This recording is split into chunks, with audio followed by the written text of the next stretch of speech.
El aprendizaje es un proceso mediante el cual se adquieren habilidades, conocimientos, comportamientos y valores. Este es el resultado de un estudio empírico, un estudio de educación, la inferencia y la observación. Este proceso se puede analizar en diferentes perspectivas. Por ejemplo, hablamos del condicionamiento clásico. Cuando hablamos de este condicionamiento, nos referimos que es a una de sus características más importantes que en este tipo de aprendizaje, que esto implica automáticamente unas respuestas reflexivas. Ok, el condicionamiento clásico dice que no es un comportamiento voluntario, a diferencia del condicionamiento operante. La asociación entre nuevos estímulos a una reacción existente. Bueno, esto se denomina condicionamiento. Eso es lo que se le denomina condicionamiento clásico. Ok, por lo que se trata de un tipo de aprendizaje como se trata de un aprendizaje que inicialmente el estímulo es neutro. Y porque es neutro, no provoca ninguna respuesta. Buenas tardes, mi nombre es Giovanni Díaz y vengo a hablarles un poco sobre el condicionamiento operante o también conocido como la conducta operante. Bueno, ¿qué quiere? Muchos se preguntarán qué es el condicionamiento operante, de qué se trata. Bueno, el condicionamiento operante podemos decir que es una forma de aprendizaje, una forma de conducta que toma el individuo o la persona dependiendo de la situación, en el cual dependiendo probabilidades, da la probabilidad de que un aspecto positivo le pueda pasar una o más de una vez o no le pueda pasar. Y busca la manera de prevenir o que los aspectos negativos en el entorno no sucedan en el momento. ¿Qué quiere decir esto?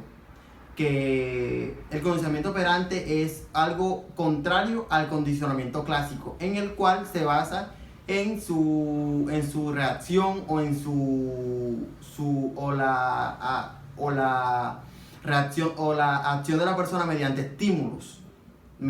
estímulos como o reacción mediante un ejemplo rascarse al tener cualquier alergia o cualquier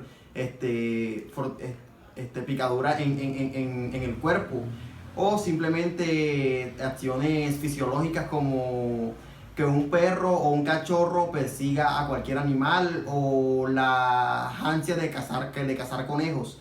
Un ejemplo aquí, muchos se preguntarán, ¿por qué es fácil que un cachorro o un perro venga por su nombre o acuda a su amo simplemente por su nombre, y por qué es difícil hacer o lograr que un perro no case conejos? Bueno, ¿por qué? Porque el conocimiento operante trata de esa forma, de que la persona tenga su reacción o actúe mediante su probabilidad de evitar los aspectos negativos. En este caso sería un castigo. ¿Por qué? Porque el perro, al ser acomedido con su amo y llegar hacia su amo por ser llamado por su nombre, puede recibir una recompensa o un castigo. Entonces, ¿por qué? ¿A dónde se evidencia el comportamiento operante aquí o el condicionamiento operante? En eso, que el cachorro busca a su amo o es complaciente con su amo. ¿Por qué? Para obtener el beneficio de una recompensa y evitar el castigo. De esto se basa el condicionamiento operante. Ya. Bueno, vamos a hablar sobre la diferencia entre el condicionamiento clásico y el operante. Los principios generales.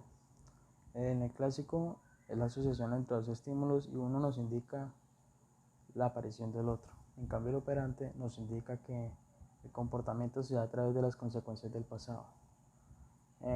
Sigamos con el proceso de condicionamiento. En el clásico, el proceso se basa en que el experimentador aprende a asociar dos estímulos sobre la base de respuestas involuntarias que ocurren ante él. En cambio, el operante es el órgano que cambia en cuanto a las consecuencias que ocurren posteriormente. Sigamos con tipos de comportamiento. Con el clásico nos indica sobre comportamientos involuntarios que nos dan respuestas fisiológicas o emocionales como los sentimientos, emociones, etc. En cuanto al operante, son comportamientos que ya el organismo conoce. Respuestas ya conocidas son Bueno, sigamos con control de respuestas condicionadas.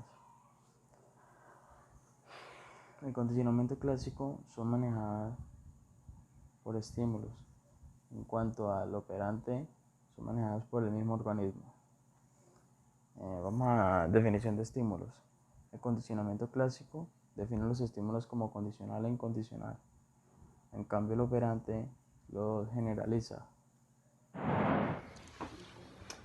Bueno, mi nombre es Carlos Hinojoso y hoy le vengo a presentar sobre el aprendizaje original.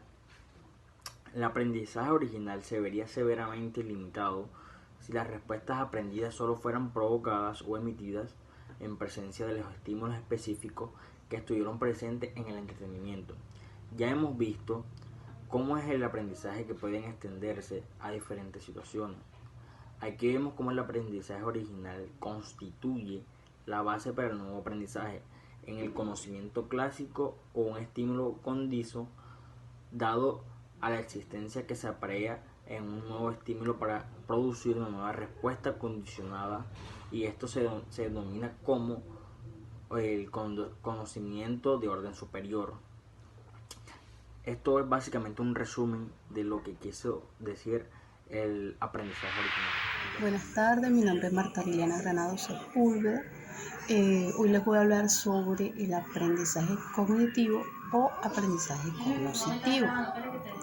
Es un estilo de aprendizaje que se enfoca en un uso más efectivo del cerebro. Para comprender el proceso del aprendizaje cognitivo es importante conocer el significado de la cognición.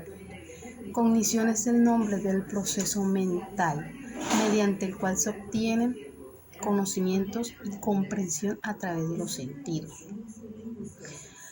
La experiencia y el pensamiento. La teoría del aprendizaje cognitivo fusiona la cognición del aprendizaje para explicar los diferentes procesos involucrados en el aprendizaje de manera efectiva. El proceso de aprendizaje cognitivo tiene como objetivo trazar el proceso de aprendizaje para un pensamiento, comprensión y retención óptimos de lo que estamos aprendiendo. Cuando dominas los fundamentos del aprendizaje cognitivo, se vuelve fácil mantener un hábito de aprendizaje continuo de por vida. Estas estrategias no solo pueden hacer que aprendas mejor, sino que pueden hacerte más propenso a sobresalir en tu profesión. Bueno, ahora vamos a hablar sobre el enfoque cognitivo del aprendizaje. Este insiste en que aunque el aprendizaje puede inferirse del comportamiento, está separado del comportamiento en sí. Este enfoque se diferencia del conductual en que el último mide el aprendizaje en términos de cambios relativamente permanentes en el comportamiento. A diferencia de esto, el enfoque cognitivo es definido como un cambio relativamente permanente en la cognición que se da como resultado de una experiencia. El aprendizaje representa un cambio en el contenido, la organización y el almacenamiento de información en el cerebro. Las personas poseen un conjunto de estructuras cognitivas para comprender su entorno y cómo funciona. Deciden que es importante aprender y aprenden a través de técnicas y estrategias con las que se sienten cómodos. El enfoque cognitivo del aprendizaje implica dos procesos críticos: acomodación y asimilación. La acomodación es el proceso de cambiar nuestro mapa cognitivo o nuestra visión del mundo para que corresponda con nuestra experiencia en él. Ocurre a través de la creación de categorías en nuestra mente para acomodar la experiencia que no se ajusta a las categorías existentes. Y la asimilación es la incorporación de nuevas experiencias en categorías existentes y la modificación de categorías existentes para que la nueva información se ajuste. Muchas gracias. En el aprendizaje por observación o vicario, aprendemos al observar un modelo realizar una acción particular y al tratar de imitar luego esa acción correctamente. Algunas acciones serían muy difíciles de dominar sin el aprendizaje por observación. Hemos visto cómo los psicólogos cognitivos cuestionaron la idea del aprendizaje humano en su mayor parte o en su totalidad surge del condicionamiento. La teoría del aprendizaje social se concentra en el grado en el que aprendemos no solo de la experiencia directa en el tipo de aprendizaje explicado por el condicionamiento clásico y operante, sino también de observar lo que le sucede a otra gente o de escuchar acerca de algo. Este tipo de aprendizaje por observación o vicario es bastante común, pero no imitamos todo lo que las otras personas hacen. La teoría del aprendizaje social se explica de diversas maneras. En primer lugar, usted no solo debe ver, sino también prestar atención a lo que hace el modelo. Esto es más probable si el modelo atrae la atención, como lo hace una persona famosa, atractiva, un experto o algo que nos interese mucho. En segundo lugar, debe recordar lo que el modelo hizo. Tercero, tiene que convertir lo aprendido en acción. Usted quizá haya aprendido mucho al observar a un modelo, pero no tiene una razón particular para externar esa conducta que ha aprendido. Esta distinción entre aprendizaje y desempeño es crucial. Los teóricos del aprendizaje social, ellos enfatizan que el aprendizaje puede ocurrir sin algún cambio en la conducta manifiesta. Por último, el grado en que manifestamos conductas que han sido aprendidas mediante la observación puede haberse afectado por el reforzamiento o castigos vicarios. Es decir, nuestra disposición a realizar actos que aprendimos por observación depende en parte de lo que sucede a la gente que observamos. El principal impulsor de la teoría del aprendizaje social es Albert Bandura, quien se refiere a su teoría del aprendizaje como una teoría cognitiva social. Muchas gracias.